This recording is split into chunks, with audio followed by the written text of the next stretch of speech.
حاضرین کرام، السلام علیکم ورحمۃ اللہ وبرکاتہ۔ آج آپ حضرات کے سامنے ہمارے مولانا عارف صاحب ایک نعت پڑھیں گے۔ آپ سبھی حضرات غور سے سماعت فرمائیں۔ نعت پڑھیے آپ۔ السلام علیکم ورحمۃ اللہ وبرکاتہ۔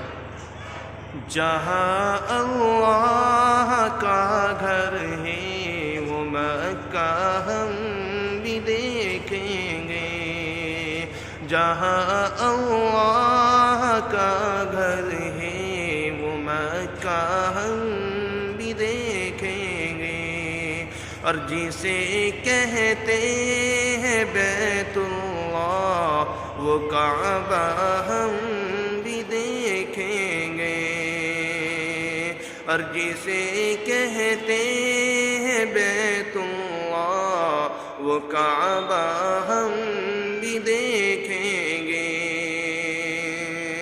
اگرچہ لاکھ مجبوری ہو پھر بھی دل میں حسرت ہے، اگرچہ لاکھ مجبوری ہو پھر بھی دل میں حسرت ہے، خدا توفیق دے گا تو مدینہ ہم بھی دیکھیں